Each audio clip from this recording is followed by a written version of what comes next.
Well, hello, class 8.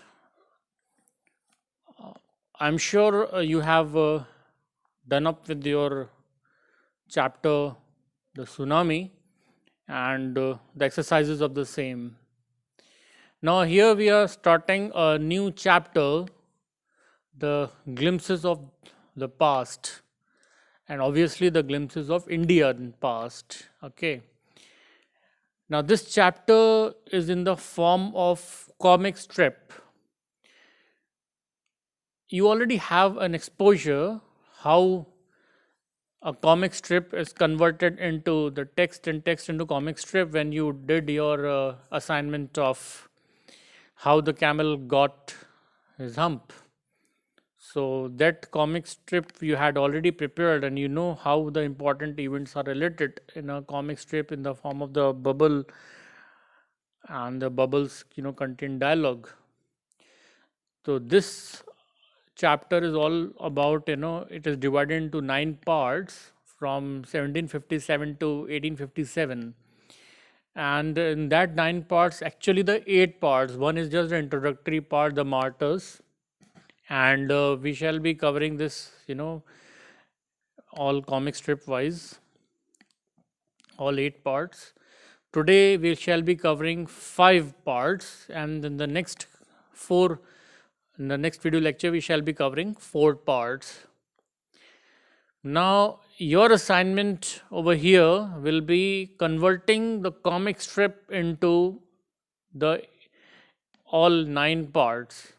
Okay, you will write the text of 100 or 120 words for each comic page, each part, and that shall be your assignment. So start doing it from today itself.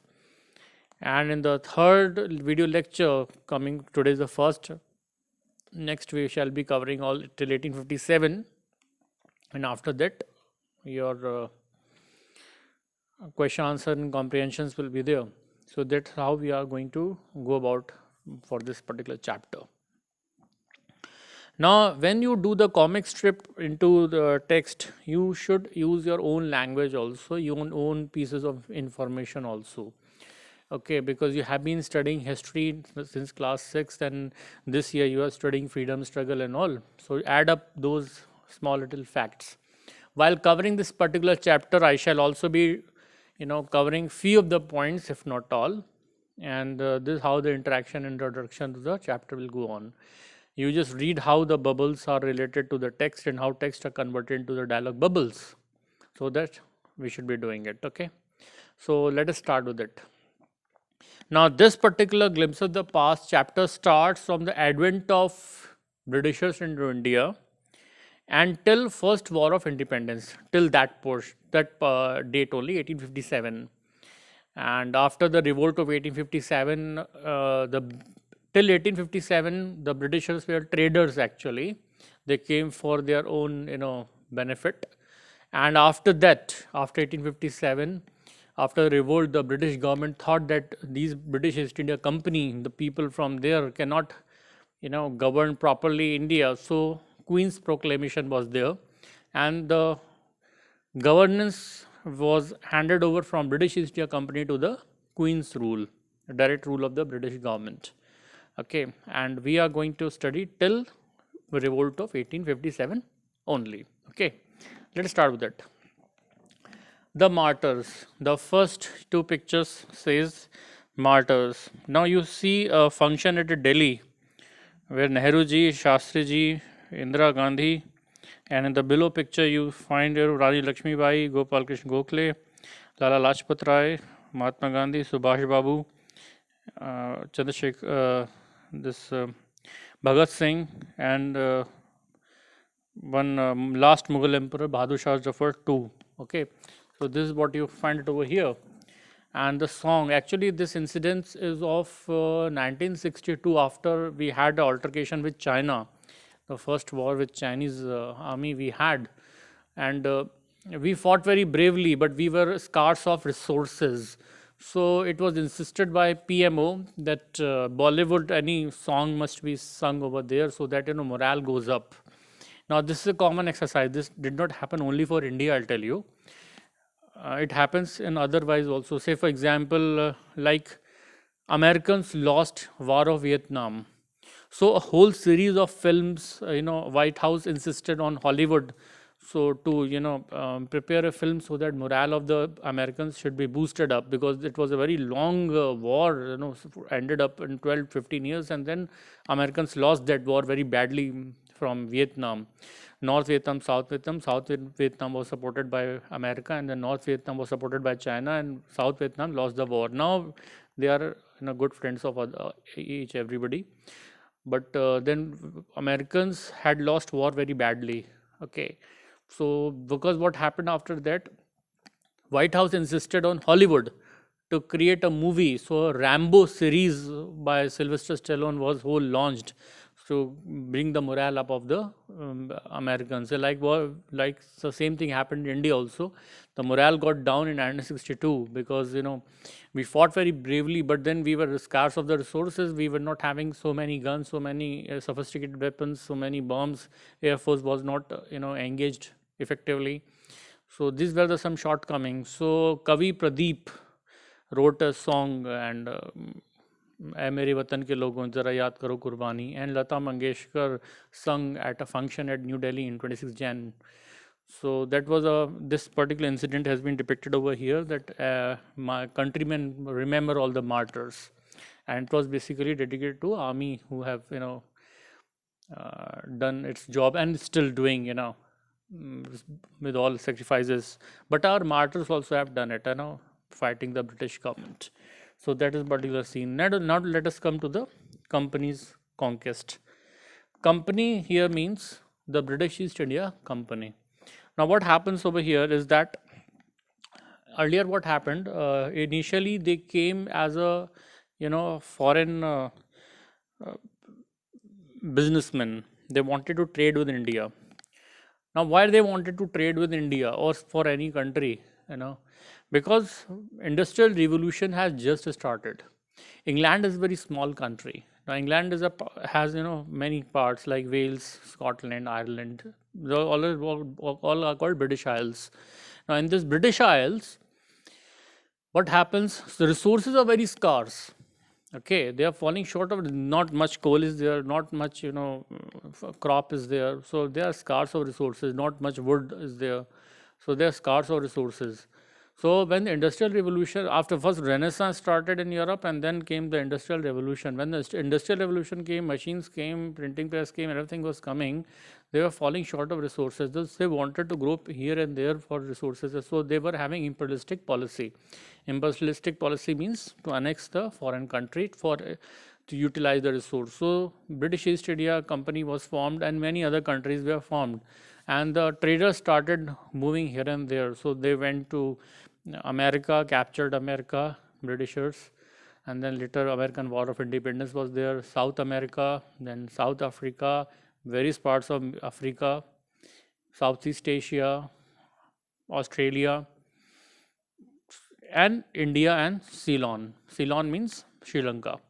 At that time it was called Ceylon. So it was all captured. Okay, and they started trading. So initially they came to Surat and Gujarat, and they wanted to trade in cotton and trade in cloth.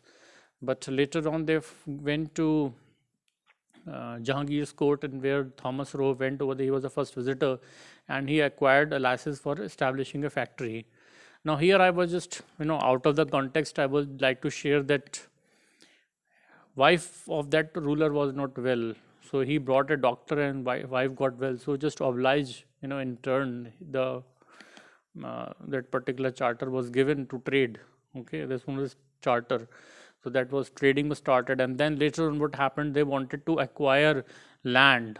So they three villages were given to establish the factory, and start collecting revenue, and that was in Kolkata, and two more were there. Okay, two villages were given, and soon they formed a presidency.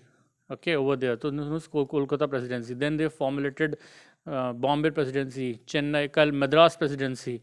So these presidencies were created. Now this presidency means a small fort is created, and around which they have got own revenue generation. They can keep their army, and all these things go on. And Fort William was set up actually in Kolkata. So this is how they started trading in India. Now, when they were trading in India, they were collecting revenue, and their revenue net was increasing, annexing slowly the villages were under their control, and Mughals were getting weaker day by day because of their unpopular uh, theories of ruling, and they were not very strong also. So the net started, these Britishers started amassing too much of land, and then revenue also they only used to keep. Now, amidst all these things, what happened? They started keeping army also, and their army was quite sophisticated because of the industrial revolution. They had quite sophisticated weapons, proper disciplined army was there, and they started increasing that. Then in West Bengal, Murshidabad was a place where Murshidabad was ruled by under the Mughals only, and king of Murshidabad was cousin of Mughal emperors. They had brought from Afghanistan to rule. Likewise, like Kanpur, Nawabs of Hyderabad and Lucknow, for that matter. So they were all the relatives only to collect local revenue and send it to Agra and Delhi. But it all happened that they were not in good terms with the Mughals also. They were ditching them, their own cousins. So it happened Murshidabad and Hyderabad or Lucknow or Kanpur, they became very strong. Okay, and they did not obey even their rulers under which they were working. And in Murshidabad, some incident happened, the incident of Black Hole and all. So Lord Clive, took his army and invaded Murshidabad. Then Mir Qasim, Mir Jafar, they all ditched. And then it all happened that Britishers started establishing supremacy in India. Now, important over here is that Indian rulers were not united at that time, and they were all, here and there they were ruling, but they were not united, and they had enmity with each other. So this was utilized, this was taken advantage of by the Britishers. Say, for example, two are having unity, the Britishers used to befriend one and defeat the other ruler.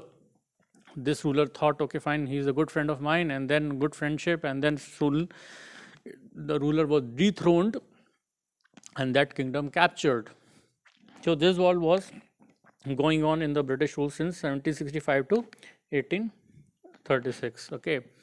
Apart from this, they had policy or divide and rule, which came later. Then doctrine of lapse, say for example, no heir is there, they will capture the kingdom. Or a subsidiary alliance, that the ruler will be paying for the army, and one army will be kept over there for the security. So there were many policies applied by many dictators, the many rulers who came over here as a governor general, and then what they did, they annexed almost whole of the India. So this is how the British rule expanded from 1765 to 1836. So company's rule started with 3 villages. Later on it grew, okay, Surat, then Kolkata, then Madras, then Bombay, and then they established their presidencies in which they were keeping army, and soon it grew. Then started the British actual rule. Okay, this is the rule only which started, in which they were having own rules formulated, their own taxation system, which was very harsh, did not look for any of the relaxation. Okay, this all started, and then later, then this is how the British established the company rule was established. Now, when the company rule was established, okay, there are many people came up, because Britishers had done one thing. You find over here that in 1765, the first was Raja Ram Mohan Roy. Ram Mohan Roy actually was a learned man, but British king had sent him to a conference, and since he was not from a noble family, he was only from yes, he was from an elite family, but not a Raja. So he was sent giving a title of Raja because he represented government of Britain. Okay, in some conference or some meeting was there, so he was given title Raja was given. Though it was conferred by the Britishers only. So he was there. Dayanand Saraswati was there. Derozio, and many people were there. What they did actually at this particular time, from 1772 to 1833, you will find important events took place, like Lord Macaulay of East India Company brought English education system in India because they were wanting some clerks to work.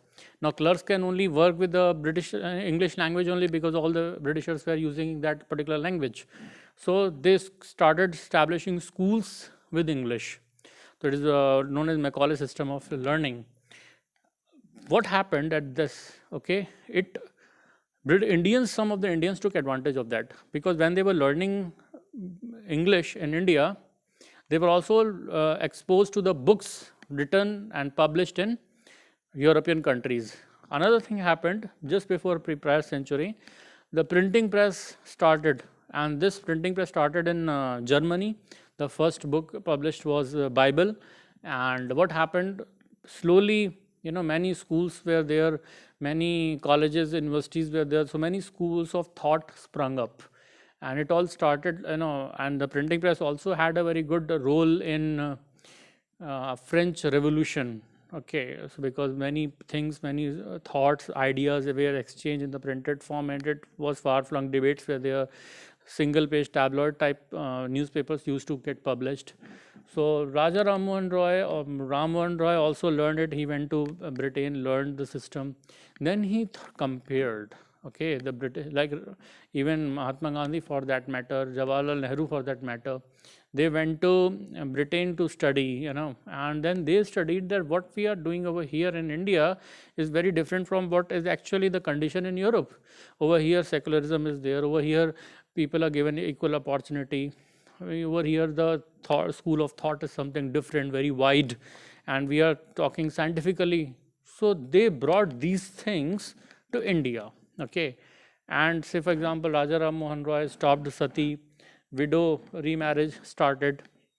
So these all things started in India. So social reforms also started in around 1800 to 1810, where newspaper came. Okay, Derozio brought it into India, and the Bengal Gazette was the first newspaper. Then in local languages also newspaper used to publish.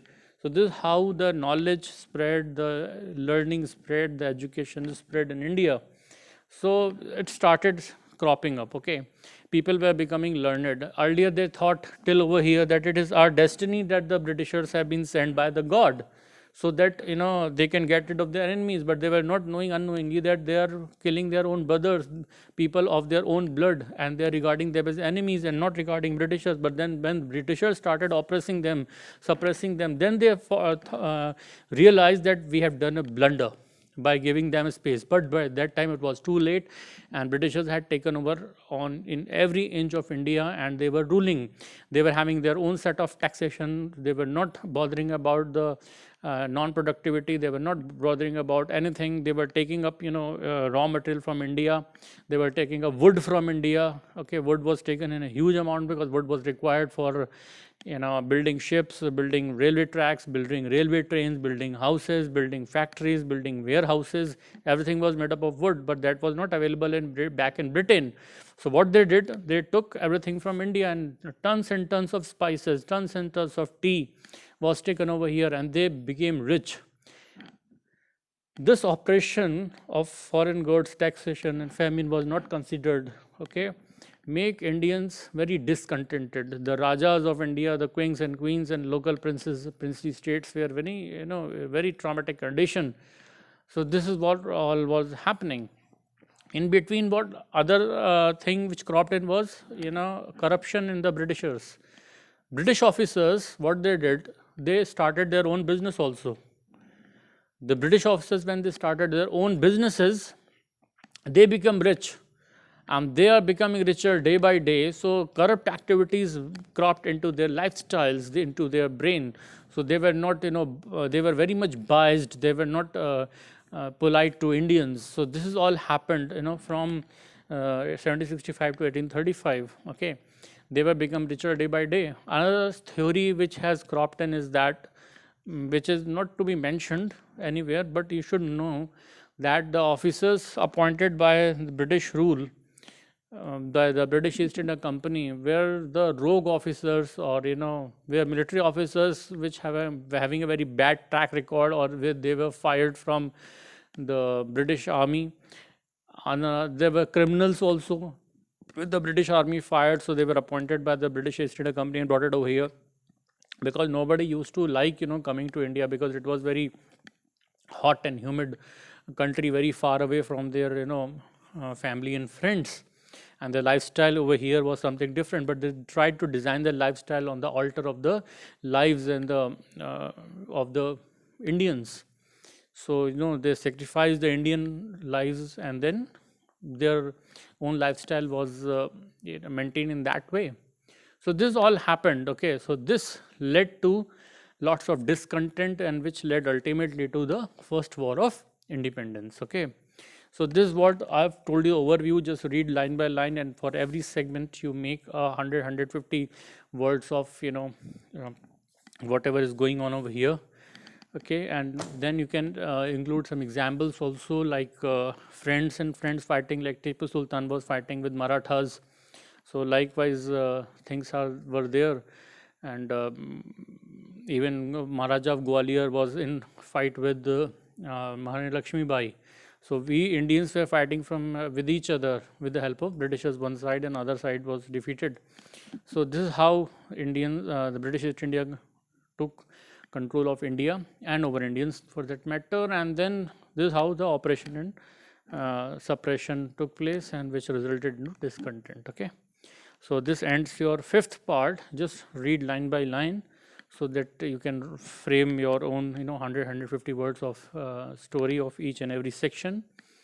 Mention your own knowledge also into it. Okay, it doesn't do not stick to whatever is already given, because only 5 to 6 boxes with 5 to 7 bubbles of dialogue are given over there, but you need to add more, so that your story becomes stronger. So we'll end up over here. In the next lecture videos we'll see the 6th, 7th, 8th and 9th part. Thank you.